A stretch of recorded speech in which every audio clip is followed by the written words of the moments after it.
কেমন করে পাবো। এবার দেখুন ভগবানের যে ইচ্ছে হলো ভক্ত হবার, যার তার কাছে তা জিজ্ঞাসা করলে হবে না, শাস্ত্রের কাছে জিজ্ঞাসা করতে হবে।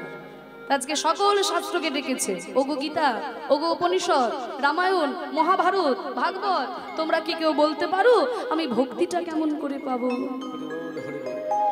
সকল শাস্ত্র নীরব। ওরে বাবা, যিনি ভগবান সর্বজ্ঞ তাকে আবার কি উত্তর দেব? সকল শাস্ত্র নীরব, কিন্তু একজন হাত তুলেছেন, যিনি হাত তুলেছেন তাকে আমরা সবাই চিনি। তিনি হলেন সকল শাস্ত্র শিরোমণি শ্রীমদ্ ভাগবত। ভাগবত হাত তুলে বলছে, ঠাকুর তুমি যদি আমাকে অভয় দাও তাহলে আমি তোমাকে বিধান দেব। আগে আমাকে অভয় দিতে হবে, কারণ আমি কোনো একটা বিধান দিলাম আর তুমি যদি রুষ্ট হয়ে আমাকে অভিশাপ দিয়ে দাও তাহলে তো মুশকিল। তাই আগে আমাকে অভয় দাও, তাহলে বিধান দেব। বলে ঠিক আছে ভাগবত, তোমাকে অভয় দিচ্ছি, এবার তুমি বিধান দাও। বলে গোবিন্দ, বিধান তো কখনো দুই প্রকারের হয় না, বিধান তো সবসময় একরকমেরই হয়।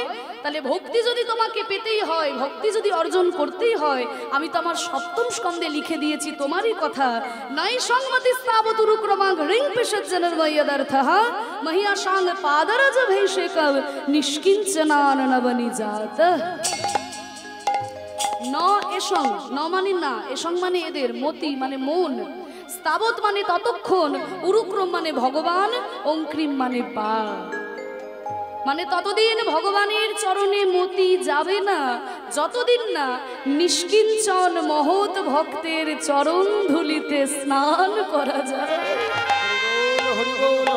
তাহলে ভক্তি যদি তোমাকে পেতেই হয়, ভক্তি যদি তোমাকে অর্জন করতেই হয়, তবে যে ভক্তের চরণ ধুলাই তোমাকে গড়াগড়ি দিতে হবে।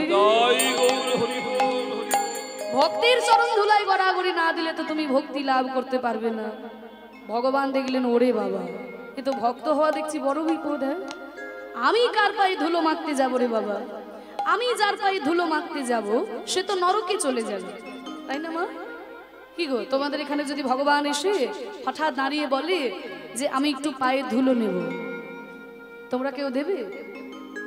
কি গো মায়েরা, ভগবানকে পায়ে ধুলো দেবে? তাহলে ভগবানকে পায়ে ধুলো দিয়ে আমি কি নরকে যাব নাকি? তাহলে কেউ তো ভগবানকে পায়ে ধুলো দেবে না। তাহলে আমি কারোর ভক্ত হওয়ার জন্য কারোর পায়ে ধুলো মেখে তাকে নরকে পাঠিয়ে দেব, সেইটাও তো আমি পারবো না।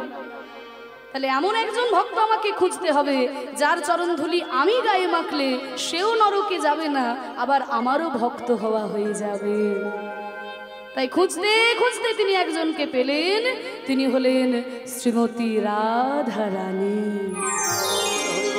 গোবিন্দের বামঙ্গ সম্ভূতা রাধা রানী, তার চরণ ধুলি গায়ে মাখলে ভক্তি উদয় হয়ে যায়। যেহেতু তিনি ভক্ত চূড়ামণি, তাই গোবিন্দ আমার ওই রাধারূপী ভক্তির চরণ ধুলাই গড়াগড়ি দিয়ে ভক্ত ভাব অঙ্গীকার করে গৌরাঙ্গ রূপে আমাদের এই কলিযুগে অবতীর্ণ হয়েছে। ভক্তের ভাবকে নিজ অঙ্গে অঙ্গীকার করে ভক্তের ভাবে বিভাবিত হয়ে সেই গোলক হতে আমাদের মাঝখানে নেমে এসেছেন। তাই তো দেখুন বিশ্বকবি রবীন্দ্রনাথ ঠাকুর বললেন, তাই তোমার আনন্দ আমার পর, তুমি তাই এসেছো নিচে, আমায় নইলে ত্রিভুবনেশ্বর তোমার প্রেম হতো যে মিছে, তাই তোমার আনন্দ আমার পর, তুমি তাই এসেছো নিচে, আমায় নইলে ত্রিভুবনেশ্বর তোমার প্রেম হতো যে মিছে।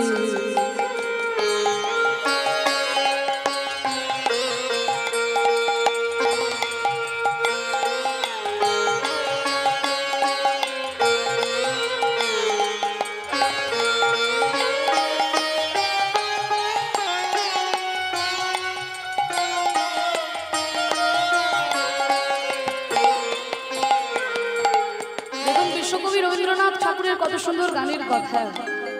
তাই তোমার আনন্দ আমার পর, তুমি তাই এসেছো নিচে, আমায় নইলে ত্রিভুবনেশ্বর তোমার প্রেম হতো যে মিছে। তুমি যে তোমার প্রেম ভক্তি এই জগতের মাঝে বিতরণ করেছো, ভক্তের ভাব অঙ্গীকার করে সেই গোলক হতে তুমি আমার মাঝখানে নেমে এসেছো। ভক্তের প্রাণে আনন্দ দেওয়ার জন্য নানান রূপে তুমি আমার মাঝখানে নেমে এসেছো। তাহলে ভক্তকে ছাড়া কিন্তু ভগবান অসম্পূর্ণ, তাই না? ভগবানকে কে চিনবে বাবা যদি ভক্ত ভগবানের চরণে গিয়ে প্রণাম না করে? তাহলে ভগবান ভক্তকে ছাড়া অসম্পূর্ণ। তাই বলছে আমায় নইলে ত্রিভুবনেশ্বর, তোমার প্রেম হতো যে মিছে, যে গোলক থেকে তুমি প্রেম এনেছিলে তুমি দান করতে কাকে যদি আমার মতো ভক্ত তোমার চরণে শরণ না নিত। কত সুন্দর কথা। আমায় নিয়ে মেলেছো এই মেলা, আমার হিয়ায় চলছে রসের খেলা। আমায় নিয়ে মেলেছো এই মেলা, আমার হিয়ায় চলছে রসের খেলা।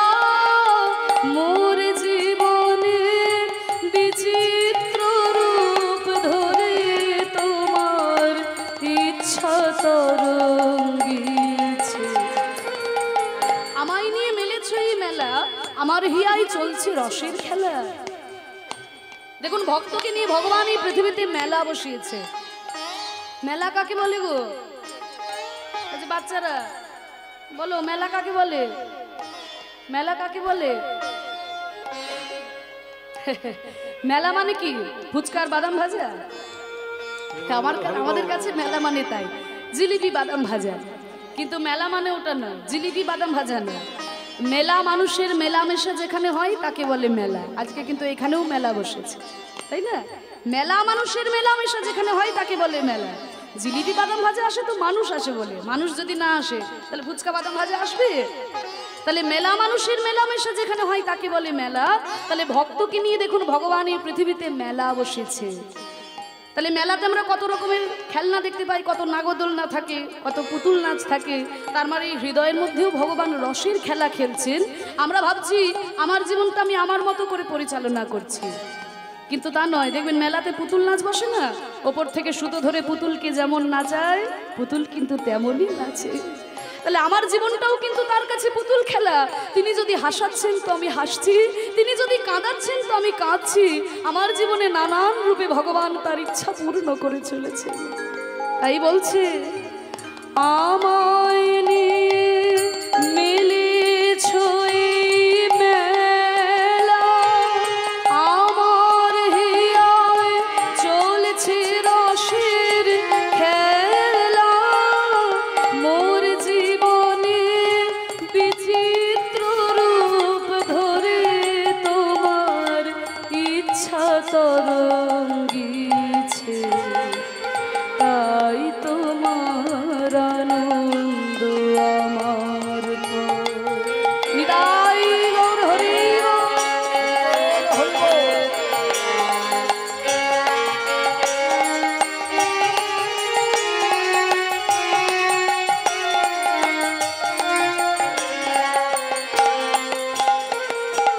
তাই তো তুমি রাজার রাজা হয়ে তবু আমার হৃদয় লাগি ফিরছো কত মনোহরণ বেশে প্রভু নিত্য আছো জাগি। তাই তো তুমি রাজার রাজা হয়ে তবু আমার হৃদয় লাগি ফিরছো কত মনোহরণ বেশে প্রভু নিত্য আছো জাগি। ভক্তের প্রাণে আনন্দ দেওয়ার জন্য ভগবান কত রূপে আমাদের মাঝখানে এসেছে মাগো, তাই না? দশাবতারের মধ্যেই কত অবতার রয়েছে। কেশবধৃত মীন শরীর মৎস্যরূপে এসেছেন, কেশবধৃত কুর্ম শরীর কুর্মরূপে এসেছেন। অনেকে কিন্তু এগুলো বুঝতে চায় না, তর্ক করে ভগবানের অবতার, এগুলো ভগবানের অবতার হতে পারে? মৎস্য ভগবানের অবতার, কুর্ম কেউ দেখে বলবে ভগবান। মৎস্য কুর্ম তো ছেড়েই দিলাম, তারপরে বরাহ ভগবানের অবতার। বলে কেন ভগবানের অবতার হতে পারে না? তিনি যখন রামচন্দ্রের মতো রাজা হয়ে আসছেন তখন তিনি ভগবান, তিনি যখন কৃষ্ণচন্দ্রের মতো রাজা হয়ে আসছেন তখন তিনি ভগবান, আর তিনি যখন বরাহ কুর্মের মতো কুৎসিত রূপে আসছেন তখন তার মান সম্মান কমে যাচ্ছে। আমাদের কাছে হয়তো মনে হতে পারে যে তার মান সম্মান কমে যাচ্ছে, তার কিন্তু মান সম্মান কমবে না। একটু ছোট্ট উদাহরণ দিয়ে আপনারা বুঝতে পারবেন। মনে করুন একজন দাদু কোটি কোটি সম্পত্তির মালিক, 200 বিঘা জমি আছে, কোটি টাকা তার ব্যাংকে জমানো আছে। এইবার ছোট্ট তার নাতি, ছোট্ট একটা নাতি তা সেই দাদুকে বলছে, দাদু ও দাদু তুমি একটু ঘোড়া হও না, আমি তোমার কাঁধের উপরে উঠবো। সেই দাদু কি নাতিকে বলবে, তো সাহস তো কম নয়, তুই জানিস আমার কত সম্পত্তি আছে, আমার 200 বিঘা জমি আছে, আমার কোটি টাকা ব্যাংকে জমানো আছে, তোর জন্য ঘোড়া হয়ে তোকে আমি কাঁধে নেবো, তো সাহস তো মন্দ নয়। কোন দাদু কি নাতিকে এই কথা বলবে? কোন দাদু কি বলবে? যদি কোনো দাদু বলে তাহলে সে দাদু বেরসিক দাদু, হ্যাঁ, তার মধ্যে কোনো রসকস নেই। তাহলে দাদু কি বলবে যে দাদু ভাই আমাকে ঘোড়া করে তুমি আমার কাঁধে উঠবে? তা দাদু ভাই এই দেখো তোমার জন্য আমি কিন্তু ঘোড়া হলাম, এই তুমি আমার কাঁধের উপরে ওঠো। কিন্তু দেখো দাদু ভাই আমি তো বুড়ো ঘোড়া, তুমি যেন আবার পড়ে যেও না, আমাকে শক্ত করে ধরে রাখো। তাহলে ওই ছোট্ট নাতির মন রাখার জন্য 200 বিঘা সম্পত্তির মালিক দাদু যদি তার নাতিকে কাঁধে করে নিয়ে যায়, তবে কি তার মান সম্মান কমে যাবে? কখনোই কমে যাবে না। তাহলে আমার প্রাণে আনন্দ দেওয়ার জন্য তিনি যেমন রাজা হয়ে এসেছেন, তিনি কখনো ভিখারি হয়েও এসেছেন, কখনো বরাহ কুর্মের মতো কুৎসিত রূপে এসেছেন, যেই রূপেই তিনি আসুন না কেন তিনি কিন্তু আমার ভগবান। এইটা আমাদের সনাতন ধর্ম, এর মধ্যে এত বৈচিত্র্যতা রয়েছে যে এইটা যদি আমরা বিচার করতে চাই তাহলে রসাতলে চলে যাবে।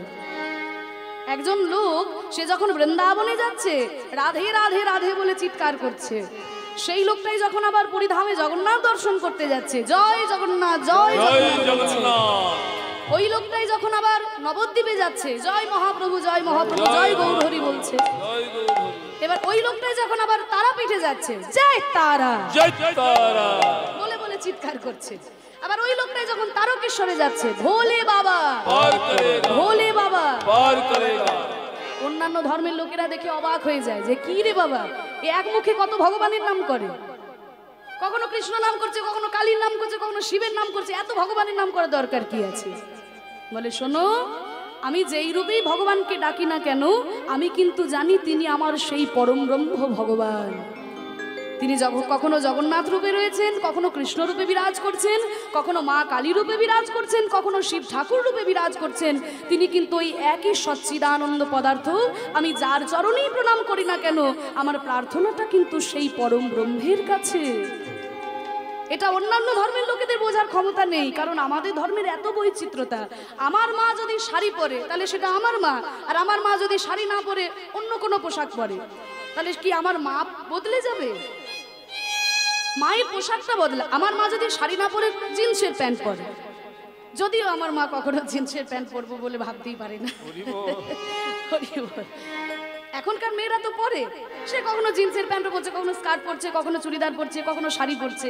তা ছোট্ট বাচ্চা ছেলে তার মা যখন শাড়ি পরছে তখনই মা, আর যদি চুড়িদার পরে তাহলে মা কি বদলে যাচ্ছে? মায়ের পোশাকটা বদলে যাচ্ছে। তাহলে ভগবান যেই রূপে আসুন না কেন তার রূপটা বদলাচ্ছে, কিন্তু তিনি আমার সেই পরম ব্রহ্ম ভগবান। তাই তো প্রভু হেথাইলো নেমে তোমারি প্রেম ভক্ত প্রাণের প্রেমে, তাই তো প্রভু হেথাইলো নেমে তোমারি প্রেম ভক্ত প্রাণের প্রেমে, মূর্তি তোমার যুগল সম্মিলনে সেথায় পূর্ণ প্রকাশিছে। মূর্তি তোমার যুগল সম্মিলনে সেথায় পূর্ণ প্রকাশিছে। জেনে রাখুন আমাদের ধর্মটা, সনাতন ধর্মটা এমনই ধর্ম যেখানে একই আসনে ভগবানের সঙ্গে ভক্তের পুজো করা হয়। পৃথিবীর অন্য কোনো ধর্মে দেখুন কোথাও করা হয় না, আমাদের ধর্মে করা হয়। যে আসনে রামচন্দ্র পুজো পায় ওই একই আসনে কিন্তু হনুমানও পুজো পাচ্ছে। হনুমান সে তো রামচন্দ্রের ভক্ত। যে আসনে মহাপ্রভু পুজো পাচ্ছেন ওই একই আসনে শ্রীবাস পণ্ডিতও পুজো পাচ্ছেন। শ্রীবাস পণ্ডিত সে তো মহাপ্রভুর ভক্ত। তাহলে ভক্ত ভগবানকে একই আসনে পুজো করা হয় একমাত্র আমাদের সনাতন ধর্মে।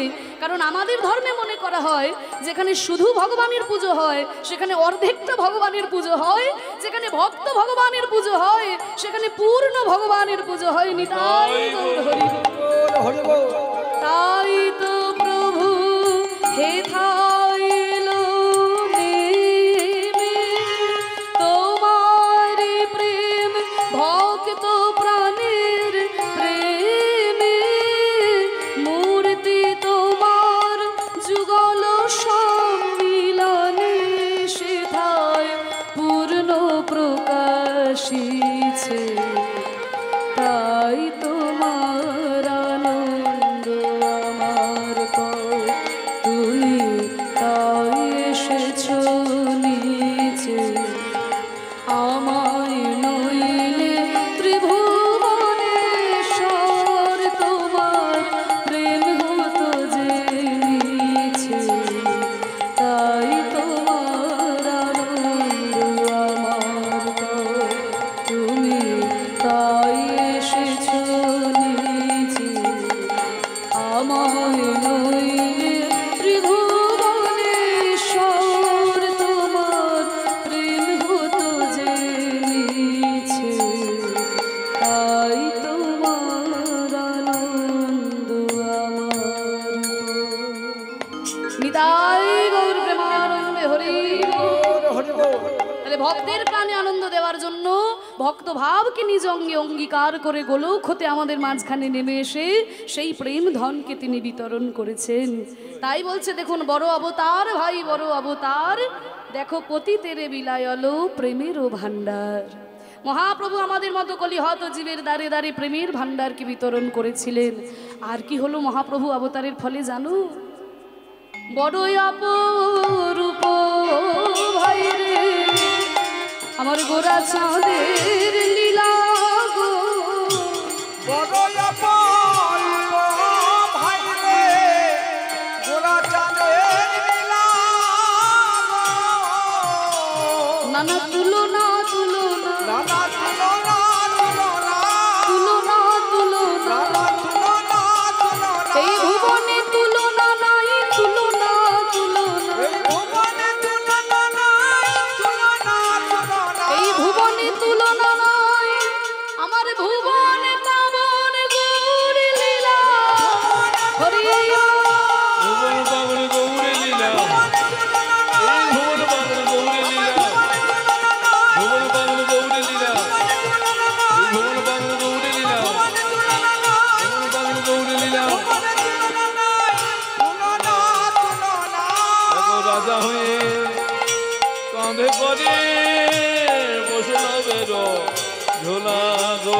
রাজভিমান দূরে যায় অভিমান দূরে যায় হরি বলে কারোর পানে চাই তার অভিমান দূরে যায়। কারো প্রাণে যায় যার অভিমান প্রতাপরুদ্র রামানন্দ প্রমাণে আছে অভিমান দূরে যায়। রামানন্দ প্রমাণ আছে অভিমান দূরে আর যায় কেঁদে কেঁদে ধুলায় লুটায় হাগর তোমার হলাম বলে। নিতাই গৌর হরি বল। আগুন তোমার হলাম বলে, আগুন তোমার হলাম বলে, আগুন তোমার হলাম বলে।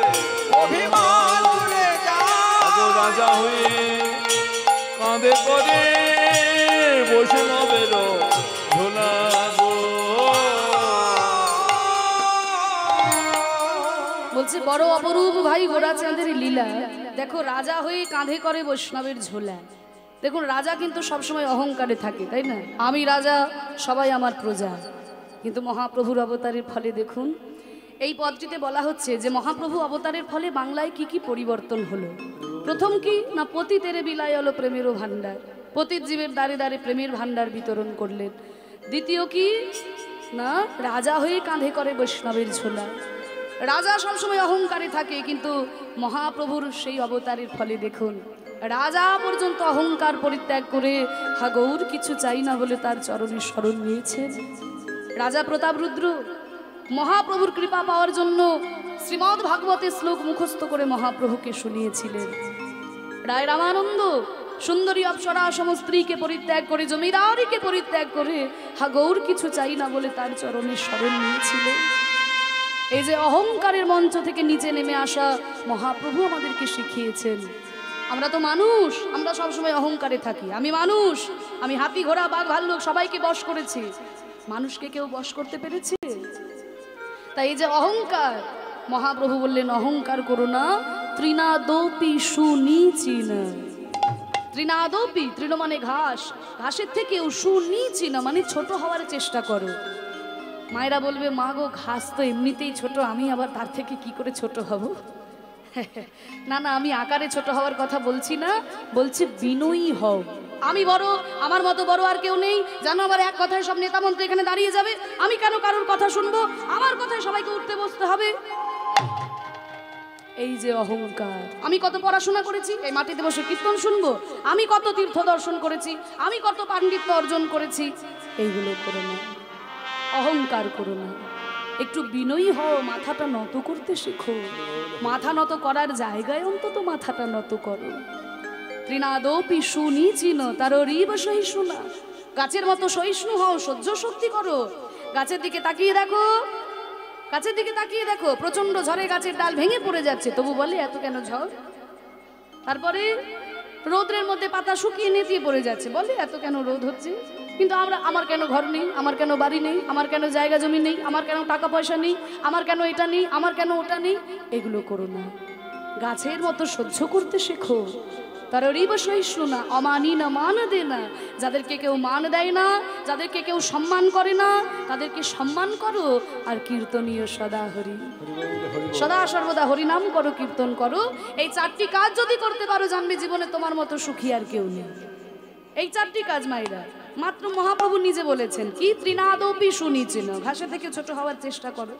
তররিব সহিষ্ণু না, গাছের মতো সহিষ্ণু হও। অমানি না মান দে না, শুধুমাত্র নিজের মান সম্মানের কথা ভেবো না, অপরের মান সম্মানের কথাও ভাবো। আর কীর্তনীয় সদা হরি, সদা সর্বদা হরি নাম করো, কীর্তন করো, তাহলেই দেখবে তোমার মতো সুখী আর পৃথিবীতে কেউ নেই। তাই অহংকারের মঞ্চ থেকে নেমে আসা মহাপ্রভু আমাদেরকে শিখিয়েছেন। আর কি হলো মহাপ্রভু অবতারের ফলে বাংলায় জানো? গৌরাঙ্গ করুণার কথা এক মুখে কহিবার না রে গো। গৌরাঙ্গ করুণার কথা কহিবারে না রে গো। দেখো সংকীর্তন মাঝে নাচে কুলের হরি গো। সংকীর্তন মাঝে নাচে কুলের হরি গো। বলছে গৌরাঙ্গ করুণার কথা এক মুখে কহিবারে নারী, সংকীর্তন মাঝে নাচে কুলের বোহারি। মহাপ্রভু অবতারের ফলে এটা বাংলায় হলো মাগো। এই যে তোমরা কীর্তন শ্রবণ করতে এসেছো, নারী পুরুষ সবাই একসাথে বসে একই আসনে কীর্তন শ্রবণ করছেন। 500 বছর আগে মানুষে ভাবতেই পারতো না, কারণ সমাজে জাতিভেদ যেমন ছিল তেমনি নারী পুরুষের ভেদাভেদ বড়ই ছিল। মায়েরা কিন্তু ঘরের বাইরে বেরিয়ে আসতে পারতো না, এতটাই মধ্যযুগের প্রত্যেকটা ধর্মে মেয়েদের ওপরে কিন্তু একটা, মেয়েরা সবসময় বাড়ির ভিতরে থাকবে, ঘর থেকে বাইরে বেরিয়ে এসে হরিনাম করবে, দুটি বাহু তুলে কীর্তন করবে, এটা মানুষ ভাবতেই পারতো না। কিন্তু চৈতন্য মহাপ্রভু অবতারের ফলে এটা বাংলায় হলো। মহাপ্রভুর এই ভাব আন্দোলনের ফলে ধর্মীয় বেরাজাল যেমন রইল না, জাতিভেদ যেমন রইল না, নারী পুরুষের ভেদাভেদও দূরে গেল। মহাপ্রভু বললেন হরি নামে কোনো ভেদাভেদ নাই, হরি নামে কোনো ভেদাভেদ নাই। হরের নাম হরের নাম হরের নামই বা কেবলম কলু নাস্তে বিয় নাস্তে বিয় নাস্তে বিয় গতির অন্যথা।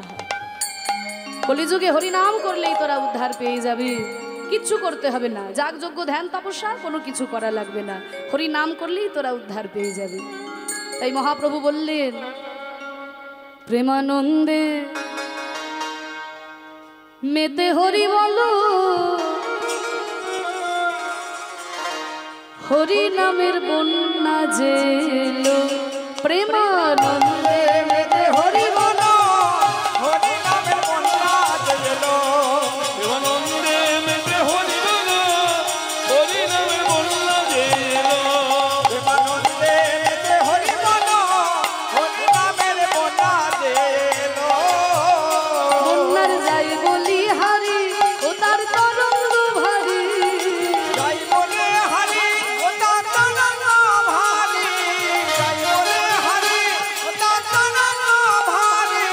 প্রেম তরঙ্গে দিচ্ছেন সাঁতার গোলক বিহারী উলুধ্বনি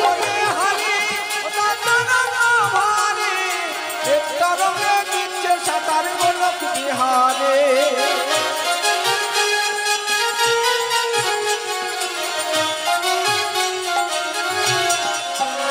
বন্যার যাই বলি হারে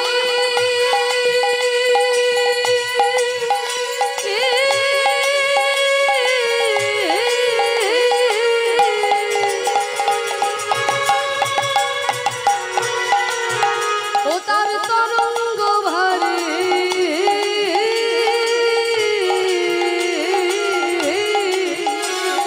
প্রেম তরঙ্গে দিচ্ছেন সাঁতার গোলক বিহারী ওনার যাই বলে হারি ওনার তরঙ্গ ভারে প্রেম তরঙ্গে দিচ্ছে সাঁতার গোলক বিহারে ও তার সঙ্গে প্রভু হরিবল বলি রে সঙ্গে প্রভু হরিবল বলে রে সঙ্গে প্রভু হরিবল বলে রে সঙ্গে প্রভু সঙ্গে প্রভু নিত্যানন্দ পাথালে সাঁতার দিল সঙ্গে প্রভু নিত্যানন্দ পাথালে সাঁতার দিল হরি নামের বন্যা যেল প্রেমানন্দে বিতে হরিবল হরি নামে বন্যা দিল দেবানন্দে হরিবল হরি নামে বন্যা দিল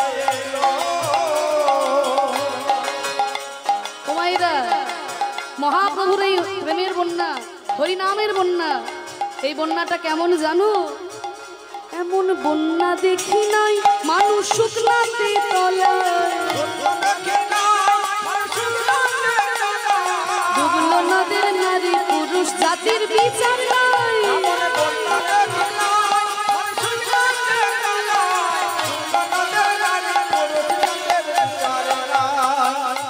ও মাইরা তোমরা বন্যা দেখেছো ও পিছন দিকে মাইরা আমার দিকে তাকাও হ্যাঁ বন্যা দেখেছো দেখেছো এদিকে হয় বন্যা হয় খুব একটা হয় না মনে হয় তা আপনাদের যা চারিদিকে জলা জায়গা আমার তো মনে হয় যে বর্ষাকালে সবই ডুবে যায় হয়তো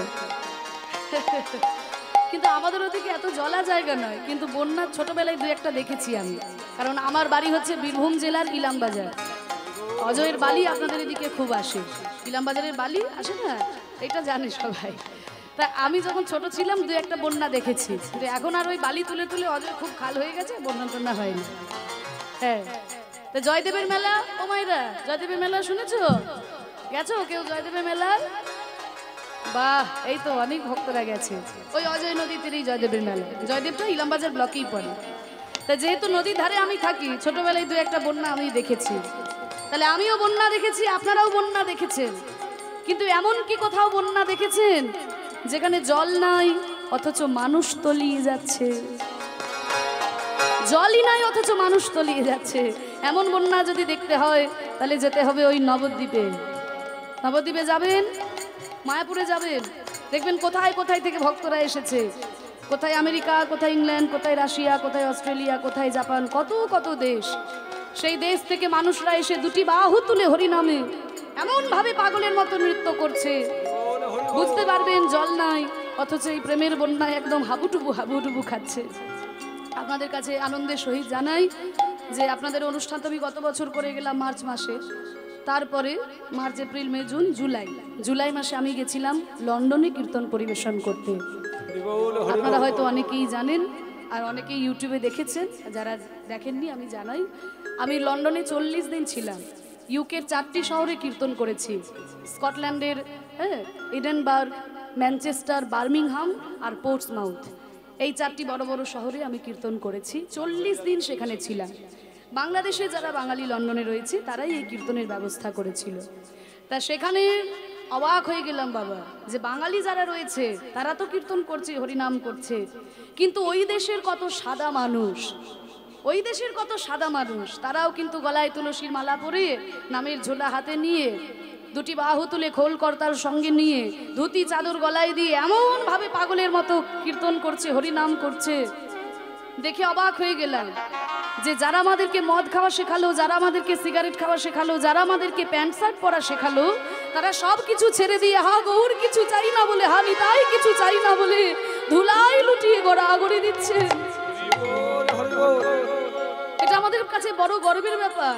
মহাপ্রভু বলেছিল না যে পৃথিবীতে আছে যত নগরাদি গ্রাম সর্বত্র প্রচার হবে আমার হরে কৃষ্ণ নাম। তাই দেখুন আজকে যারা আমাদের দেশে 200 বছর শাসন করেছে তারাও কিন্তু আজকে মহাপ্রভুর এই হরিনামে ধুলাই লুটিয়ে গড়াগড়ি দিচ্ছে। মহাপ্রভু বলেছিল পৃথিবীতে আছে যত নগরাদি গ্রাম সর্বত্র প্রচার হবে আমার হরে কৃষ্ণ নাম। মহাপ্রভুর এই বাণী একেবারে সত্য হয়ে উঠেছে। আজকে পৃথিবীর কোনায় কোনায় মহাপ্রভুর এই প্রেমের বন্যায় সবাই ডুবলো। শুধু বাংলা ডুবলো তা নয়, শুধু ভারতবর্ষে ডুবলো তা নয়, আজকে সারা পৃথিবীর লোকে এই হরিনামের বন্যায় ডুবে গেল। এমন বন্যা দেখি নাই মানুষ শুকলাতে তলা, ডুবলো নদের নারী পুরুষ জাতির বিচার নাই।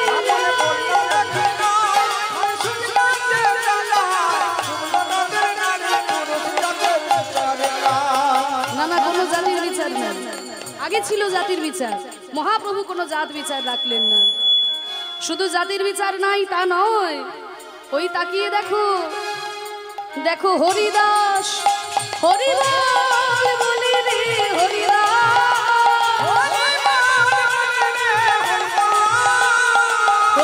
সে কাজের ছেলে সেও বুঝি ডুবে গেল। হরিনামের বন্যা যে এলো প্রেমানন্দে মেতে হরি বলো, প্রেমানন্দে মেতে হরি বলো, হরিনামের বন্যা যে এলো। প্রেমানন্দে মেতে হরি বলো, হরিনামের বন্যা যে এলো। ও মায়েরা, এই হরিনামের বন্যায় তোমরা ডুবতে চাও? কি গো, সত্যি বলছো তো? একটা কাজ করতে হবে, করবে তো? সবাই করবে তো? সবাই একটু দুটো হাত তুলো দেখি। সবাই সবাই তুলুন, দাঁড়িয়ে আছে বসে আছেন সবাই তুলুন তুলুন, আমি সবাইকে দেখতে পাচ্ছি। হ্যাঁ, যে হাত না তুলবেন আমি কিন্তু আঙুল দেখি দাঁড় করিয়ে দেবো। আর যার হাত নাই, যার হাত নেই তার তোলা দরকার নেই। ঠিক আছে। মহাপ্রভু যাতে দুটি বাহু দিয়েছেন, তুলেছেন, এবার একটু করতালি দিন। বাহ, এইবার এই প্রেমের বন্যায় আমরা সবাই ডুবে যাই। একবারে হরি বলে বলে তোমরা নামো সেই জলে, হরি বলে বলে তোমরা নামো সেই জলে,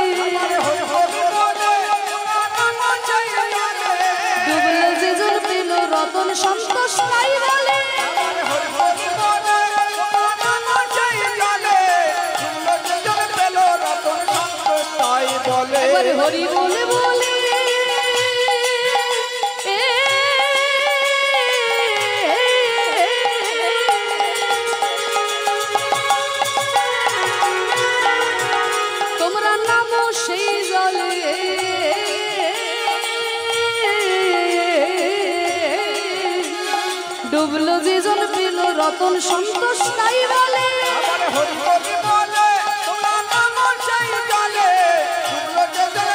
রতন সন্তোষ তাই বলে। আমি ডুবার মতো হরি বল বলে রে, ডুবার মতো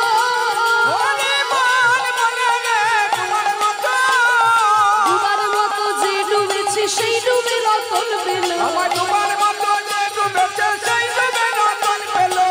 হরি নামের বন্যা যে এলো প্রেমানন্দে মেতে হরি বলো, হরি নামে বন্যা যে এলো প্রেমানন্দে মেতে হরি বলো, হরি নামে বন্যা যে এলো প্রেমানন্দে মেতে হরি বলো, হরি নামের বন্যা যে এলো। কি গো মায়েরা, হরিনাম করে আনন্দ হয়েছে তো? সত্যি কথা বলছো? সত্যি তো? সিরিয়ালের দিব্যি হরি বল হরি বল। বলছে হ্যাঁ। মায়েরা তো এই সময় প্রত্যেকদিন সব সিরিয়ালেই বসে থাকে, পরপর পরপর কি সব হয় না? কি হচ্ছে এখন কি ইনি সব জানেন, পরপর সব দেখেন। এই একজন আছে আর আমাদের ওই একজন বেহালা বাজাচ্ছেন, গাড়িতে আস্তে আস্তে দেখি মোবাইলেও সিরিয়াল চলছে। এখন কি সিরিয়াল? মধুয়া, বাবা সব জানে। এলএলবি, বাবা সব মুখস্থ। হরি বল হরি বল। যাই করো মা, বিনোদন থাকবে, সব কিছুই থাকবে, কিন্তু যেন সাধন ভজন করতে ভুলে যেও না। সকাল সন্ধ্যা যেমন একেবারে সন্ধ্যা হলেই ঠিক টাইম মতো একবার জি বাংলা আর একবার স্টার জলসা রিমোট ঘোরাতে ভুলে যাও না, ঠিক তেমনি সন্ধ্যাবেলায় যেন ভগবানের চরণে গিয়ে প্রণাম করতেও ভুলে যেও না। সকাল সন্ধ্যা গুরুমন্ত্র জপ করতেও ভুলে যেও না। কারণ দাঁত থাকতে থাকতে যেমন দাঁতের মর্ম বুঝতে হয়, তাই না? সকালবেলায় উঠেই আমরা কিন্তু দাঁত নিয়ে ব্রাশ নিয়ে ঘষাঘষি শুরু করে দিই, কলগেট নিয়ে। কেন? দাঁত যেন ভালো থাকে। কারণ দাঁত থাকতে থাকতে দাঁতের মর্ম বুঝতে হবে। তাহলে দাঁত থাকতে থাকতে যেমন দাঁতের মর্ম বুঝতে হবে, ঠিক তেমনি মনটা থাকতে থাকতেও মনের মর্মটা বুঝতে হবে।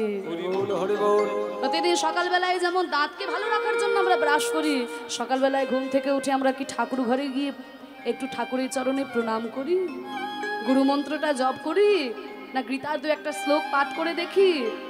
এগুলো করবেন, এতে মনটা ভালো থাকবে। ঠাকুর ঘরে গিয়ে আপনি ঠাকুরের সামনে প্রণাম করলে কৃষ্ণও আপনার সামনে বাঁশি নিয়ে দাঁড়িয়ে যাবে না, আর মা কালীও খাড়া নিয়ে চলে আসবে না। লাভটা কি হবে? ঠাকুর ঘরে যখন আপনি এক মনে ঠাকুরের চরণে প্রার্থনা করবেন না, তখন জীবনে কাকে কাকে ঠকিয়েছেন একে একে মনে পড়ে যাবে। জীবনে কি কি খারাপ কাজ করেছেন একে একে মনে পড়ে যাবে। আর যদি মনে পড়ে যায়, জানবেন ঠাকুর ঘরে যাওয়াটা আপনার সার্থক হলো। ঠাকুর ঘরটা কিন্তু শুধুমাত্র ধূপকাঠি দেখানোর জন্য নয়, নিজেকে শুধরে নেওয়ার জন্য ঠাকুর ঘর। তাই সকাল সন্ধ্যা এক মনে যেন ভগবানকে স্মরণ করতেও ভুলে যেও না। তা এই হরিনামের বন্যায় সবাই ডুবলো, মায়েরা হরিনামের বন্যায় ডুবে আনন্দ হয়েছে। তো এই হরিনামে আনন্দ পাওয়া যায় মাগো। কারণ আমরা সারাদিন এত খাটাখাটনি করি কেন? না ঘরে গিয়ে একটু আনন্দ পাবো। কিন্তু আমরা যারা, আপনারা যারা সংসারী মানুষ, কেউ কি হাত তুলে বলতে পারবেন সারা জীবন সংসারে শুধু আনন্দই পেলাম, জীবনে দুঃখ পাইনি? বরং হিসাব নিকাশ করলে দেখা যাবে আনন্দ যতটুকু পেলাম তার থেকে বেশি গুণে শুধু দুঃখই পেলাম। তাহলে যদি সত্যিকারের আনন্দের সন্ধান পেতে চাও, তাহলে ওই আনন্দময়ের নাম গুণ লীলার আশ্রয় তোমরা গ্রহণ করো। এই আনন্দময়ের নাম, এই যে শ্রবণ করলে, দুটি হাত তুলে হরিনাম করলে মনে আনন্দ পেয়েছো, তাই আনন্দময়ের নাম গুণ যেন আমরা এইভাবেই আস্বাদন করতে পারি। এই হরিনামের বন্যায় যেন আমরা বছর বছর এইভাবেই ডুবে যেতে পারি। এই যে হরিনাম আপনাদের চলছে, এত ভক্তের সমাগম হয়, গত বছরেও এসে দেখেছি, এই বছরেও আমি ভাবলাম হয়তো মাঝের দিন এত ভক্ত হয়তো আসবে না, কিন্তু আবার সেই একই রকমভাবে ভক্ত সমাগম দেখে সত্যি বড় ভালো লাগছে। হ্যাঁ, এইভাবে যেন আপনাদের অনুষ্ঠান যুগ যুগ ধরে চলতে থাকে, বছর বছর ধরে চলতে থাকে। প্রভুর শ্রীচরণে প্রার্থনা জানাই, কীর্তনই আসবে আর যাবে, কিন্তু কীর্তন যেন কখনো বন্ধ না হয়, এইভাবেই যেন চলতে থাকে। আপনাদের সহযোগিতা ছাড়া কখনোই সম্ভব নয়। আপনাদের ছোট্ট ছোট্ট দান নিয়েই আজকে এত বড় হরিবাসর। 3 দিন হচ্ছে, ভবিষ্যতে যেন 4 দিন, 5 দিন, 10 দিন, 15 দিনও হতে পারে। ঈশ্বরের শ্রীচরণে আমি এই প্রার্থনা জানিয়ে গেলাম, আপনাদের সহযোগিতা ছাড়া সম্ভব নয়। এইভাবে যে কি সুন্দর মন্দিরটা, জগন্নাথ মন্দির প্রতিষ্ঠা হয়েছে, এত সুন্দর মন্দিরের সেবা সারা বছর ধরে একই রকমভাবে সেবা হয়, আবার এই যে বছরে অনুষ্ঠান, বড় ভালো লাগছে। তাই আপনাদের কাছে আমাদের কমিটির কাকুরা, দাদারা, ভাইয়েরা যাবে ভিক্ষার ঝুলি নিয়ে। আপনারা যে যেমন পারবেন তাদেরকে দান করবেন। জানবেন আপনাদের এই ছোট্ট ছোট্ট দান একেবারে বড় কাজে লাগবে। যেমন বিন্দু বিন্দু জল দিয়েই মহাসাগর তৈরি হয়, তেমনি আপনাদের এই ছোট্ট ছোট্ট দান দিয়েই এই এত বড় হরিবাসরের ব্যবস্থা করা হয়েছে। আপনারা তো জানেন আজকাল কীর্তনিয়াদেরই পারিশ্রমিক কত হয়ে গেছে।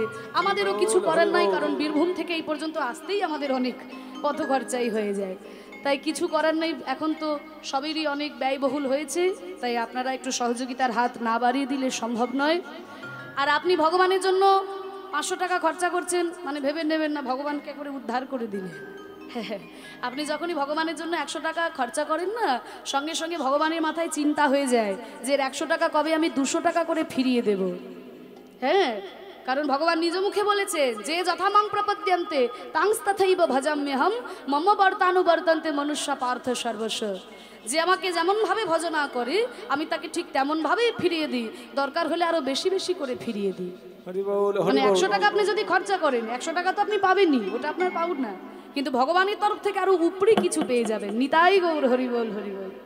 তাই আপনারা দান করবেন, জানবেন আপনাদের এই দান একেবারে ভগবানের শ্রীচরণের তোলা থাকে। আর দেখবেন ওই ঠুংঠাং আওয়াজ যেন না হয়।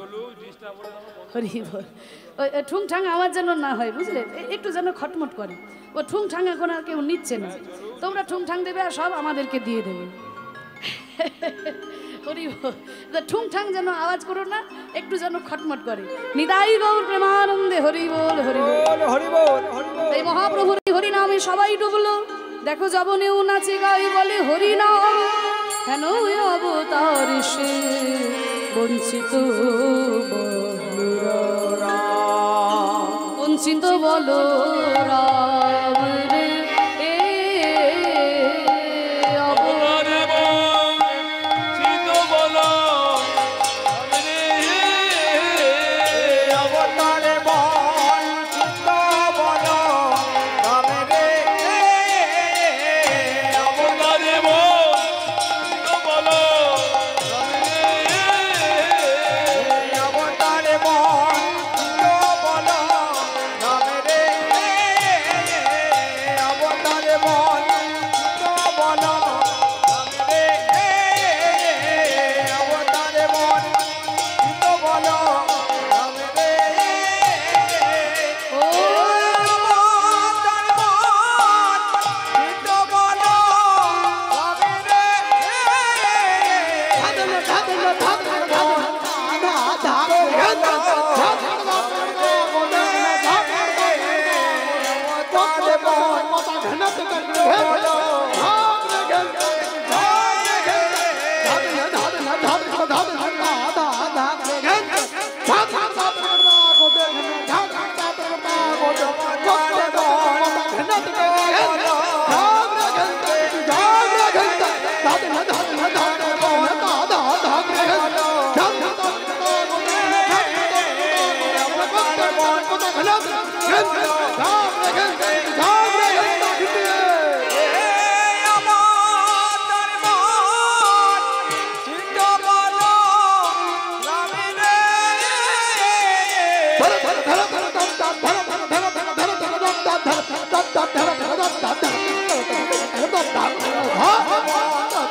অবতার বঞ্চিত বলো রাম রে, অবতার বঞ্চিত বলো রামে রে, অবতার বঞ্চিত বলো রাম রে, অবতার বঞ্চিত বলো রামে রে, বঞ্চিত বলো রাম রে, অবতার বঞ্চিত বলো রামে রে, বঞ্চিত বলো রাম রে, অবতার বঞ্চিত বলো রামে রে, বঞ্চিত বলো রাম রে এ এ কেন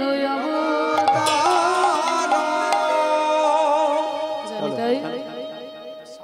এতক্ষণ আমরা গৌরচন্দ্রিকার মধ্যে ছিলাম, এবার চলুন আমরা লীলার মধ্যে প্রবেশ করি। যে লীলাটি আজকে আমরা আস্বাদন করব, ওই যে বললাম ভক্তের কৃপা ছাড়া ভগবানের কৃপা লাভ করা যায় না, তাই ভক্তের লীলাই আজকে আমরা আস্বাদন করব। যেই ভক্তের কথা আজকে আমরা শ্রবণ করব, যার জন্য আজকে বাঙালিরা বৈষ্ণব ধর্ম পেয়েছে। বাংলায় কিন্তু বৈষ্ণব সাধনা ছিল না।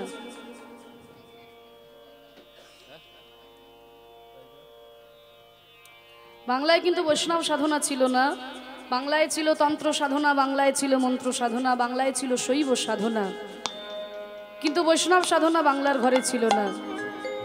যিনি কৃপা করে বাংলার দ্বারে দ্বারে বৈষ্ণব সাধনা নিয়ে এসেছেন, সেই চৈতন্য মহাপ্রভুর গুরুদেবেরও গুরুদেব। চৈতন্য মহাপ্রভুর গুরুদেব ছিলেন শ্রীমৎ ঈশ্বরপুরী গোস্বামী, এবং তারও গুরুদেব ছিলেন শ্রীমৎ মাধবেন্দ্রপুরী গোস্বামী। তা সেই মাধবেন্দ্রপুরীর জীবন কথা আজকে আমরা আস্বাদন করব, কারণ এই জগন্নাথ দেবের সামনে আমাদের এই লীলা একেবারে প্রাণবন্ত আস্বাদন হবে, কারণ অনেক প্রসঙ্গ জগন্নাথের আমরাও শুনতে পারবো। তা চলুন আমরা আস্বাদন করব সেই ক্ষীর চোরা গোপীনাথের কথা। এই মাধবেন্দ্রপুরীর জন্য কেমন করে গোপীনাথ ক্ষীর চুরি করেছিল সেই লীলা আজকে আমরা আস্বাদন করব। চলুন আমরা যাই সেই নীলাচলে পুরী ধামের দিকে, কারণ আজকে চৈতন্য মহাপ্রভুও সন্ন্যাস গ্রহণ করে যাচ্ছে সেই নীলাচলে পুরী ধামের দিকে। জগন্নাথকে স্মরণ করতে করতে আমরাও যাই। চলুন সবাই মিলে একটা জগন্নাথের মাধবের একটা উড়িয়া ভজন শুনতে শুনতে আমরা সেই প্রবেশ করি নীলাচলের দিকে, আমরাও যাই। সবাই মিলে দুটি বাহু তুলে বলো, নিতাই গৌর প্রেমানন্দে হরি বল, হরি বল, নিতাই গৌর প্রেমানন্দে হরি বল, হরি বল। না হাত তুলছেন বটে, আর একটু জোর করে বলুন না, চিৎকার করে, নিতাই গৌর প্রেমানন্দে হরি বল। এইবার হয়েছে। মায়েরা একটু জোর করে উলুধ্বনি দাও। এই তো এইবার ভালো লাগছে। মাধব হে মাধব, হে মাধব, মাধব হে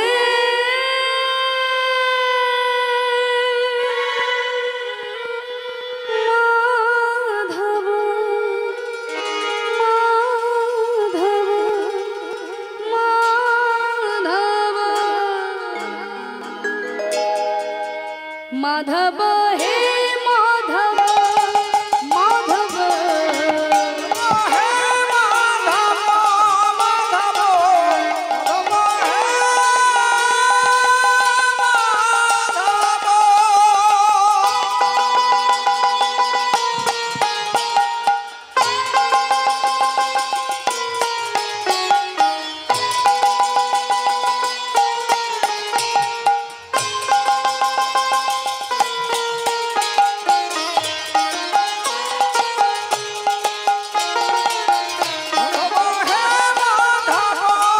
माधव हे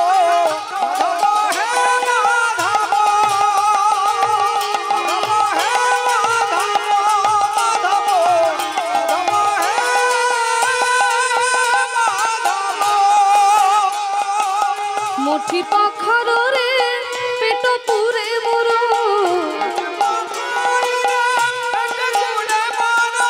मोठी पाखर रे पेट पूरे मोरो,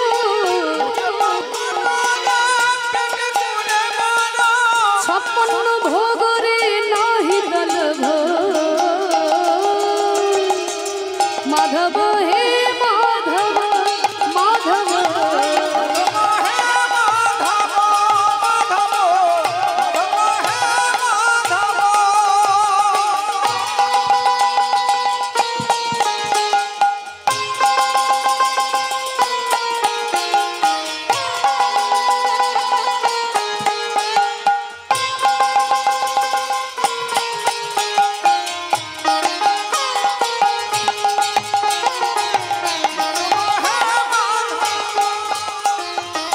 বলছে মুঠি পাখার রে পেট পুরে মোরো, ছপন্ন ভোগ হে নাহি তলভ।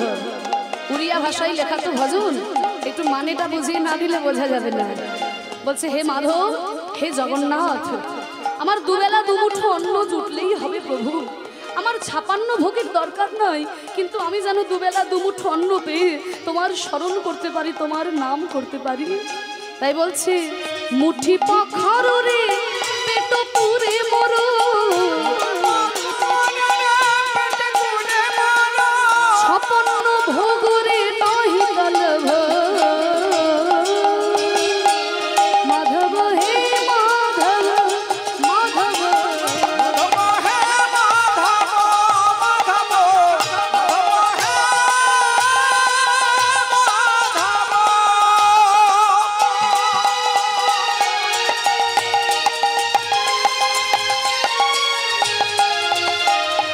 बाटिए संपत्ति लोरा नहीं मोरा, दीपद माटी रे छिथिया,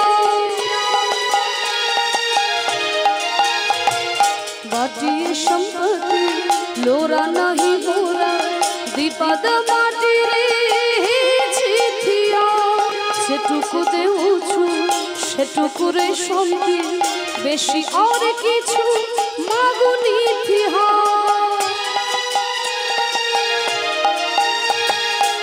ঝাঁটি মাটি ঘরে সব সুখ মোর।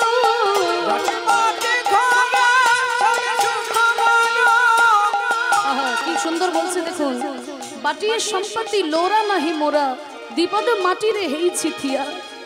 আমরা তো কিছুদিনের জন্য এই পৃথিবীতে এসেছি, বিপদ ভূমিতেই আমাদের হয়ে যায়, কিন্তু তবু আমরা আমার ঘর, আমার বাড়ি, আমার জায়গা, আমার জমি নিয়ে মারামারি করি, তাই না?